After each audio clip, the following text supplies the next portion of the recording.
তাহলে শেয়ার অপশনে যাবে। শেয়ার অপশনে গিয়ে ৪ টা ক্লিক করবে। ৪ টা ক্লিক করার পরে আমার নাম্বারটা ওইখানে দেওয়া আছে। ওই নাম্বারে যোগাযোগ করবে। আচ্ছা। তো যদি আপনি জামাই, একটা মেয়ের জামাই কি এমনি যায়? হ্যাঁ, হ্যাঁ, তা ঠিক বলছেন যে একটা মেয়ের জামাই এমনিতে যায় না। আসলে হয়তো এক হাতে তালি বাজে না, হাত ২ টাই লাগে। হয়তো কারো একটু দোষ কম ছিল, কারো একটু বেশি ছিল। হয়তো এই কারণেই চলে গেছে। তবে আমি যতটুকু মনে করি আমার এখানে কোনো দোষ ছিল না। বিনা দোষে আমাকে সে ডিভোর্স দিয়ে দিছে। কি হয়েছিল আপনাদের, বিষয়টা যদি একটু খুলে বলতেন? বিষয়টা আমার ওই যে বললাম না, আমার হাসব্যান্ড সবসময় শুধু বাইরে বেশি থাকতো, অন্য মেয়েদের সাথে বেশি মেলামেশা করতো। এগুলো আমি বলতাম দেখে আমাকে সবসময় মারধর করত। আপনাদের বিয়েটা কিভাবে হয়? আ আমাদের বিয়েটা হয় এরকম অনলাইনের মাধ্যমে। তার সাথে আমার Facebook এ পরিচয় হয়। পরিচয় হওয়ার পরে তখন তার সাথে আমার বিয়েটা হয়। আচ্ছা।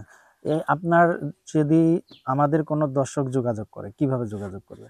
তাহলে শেয়ার অপশনে যাইতে হবে। শেয়ার অপশনে গিয়ে ৪ টা ক্লিক করতে হবে। ৪ টা ক্লিক করার পরে আমার নাম্বারটা দেওয়া আছে। তবে ওই নাম্বারে যোগাযোগ করবে। আচ্ছা, আ আপনার পরিবারে কে আছে? আমার পরিবারে বাবা-মা, ভাই-বোন আছে। আমরা ২ বোন, ১ ভাই।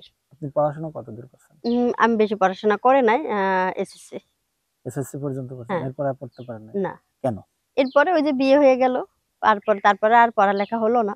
সংসার করছেন কতদিন? সংসার করছি ১ বছর। জামাই কি কাজ করতেন এমনি? জামাই চাকরি করত। কিসে চাকরি?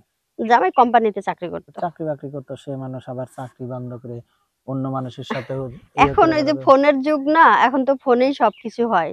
এখন ফোনের মাধ্যমেই সবকিছু। আচ্ছা। তো যদি আমাদের দর্শকরা কেউ বিবাহিত বা অবিবাহিত যদি কেউ থাকে, বিবাহিত কোনো দর্শক যদি আপনার বিয়ে-শাদী করতে চায় তাহলে কি করবেন? হ্যাঁ, আমি বিয়ে করব। বিবাহিত হলেও সমস্যা নাই। কিন্তু তার যেন ওয়াইফ না থাকে। ওয়াইফ থাকলে আমি তার উপর বিয়ে বসবো না। কারণ সতীনের সংসার করব না। যদি তার বউ মারা গিয়ে থাকে, বউ ছাইড়া দিয়ে থাকে তাহলে বিয়ে করব। আচ্ছা। আর যদি ওই ঘরে বাচ্চা-কাচ্চা থাকে? বাচ্চা থাকলে সমস্যা নাই। আমার নিজের বাচ্চা মনে করব সেগুলো। আচ্ছা, যাক ভালো। এখন দেশি ছেলে না বিদেশি ছেলে পছন্দ করেন? বিদেশি ছেলে হলেই ভালো হয়। কারণ কি? কারণ হচ্ছে বিদেশি ছেলেরা বউকে বেশি ভালোবাসে। আ বেশি বউকে ভালোবাসে? হ্যাঁ, আপনি বুঝলেন কিভাবে? কারণ আশেপাশে দেখি তো তাই। আচ্ছা, ঠিক আছে।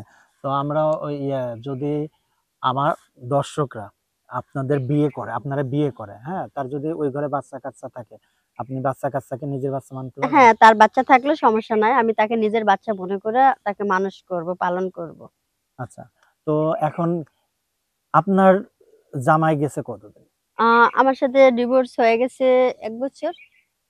১ বছর। হ্যাঁ, তার মানে ১ বছর আপনি সিঙ্গেল। হ্যাঁ, ১ বছর হলেই আমি সিঙ্গেল। এই ১ বছর আপনার জমিটা কেমনে চলছে? এই তো এভাবেই অসুবিধা? চলতেছে। এজন্য তো এখন আর একা থাকতে পারতেছি না। যার কারণে অনলাইনে চলে আসলাম পাত্র খোঁজার জন্য। আচ্ছা, কারণ রূপ যৌবন তো আর ধরে রাখতে পারতেছি না। এভাবে কতদিন রাখা যায়? আচ্ছা। তো যদি বিয়ে-শাদী করতে চায়, কোনো খরচাপাতি যৌতুক-মৌতুক কিছু চাই দিতে পারবেন? যৌতুক বেশি দিতে পারব না। সামথিং কিছু দিতে পারব। কেমন কি দিতে পারবেন? যেমন ২-১ লাখ টাকা দিতে পারব। এর বেশি পারব না। কারণ এ আমি যে চাকরি করি, চাকরি করে কিছু টাকা জমাইছি। আচ্ছা, যাক ভালো। তো আমরা অনুষ্ঠানের শেষের দিকে দর্শকদের কিছু বলার আছে?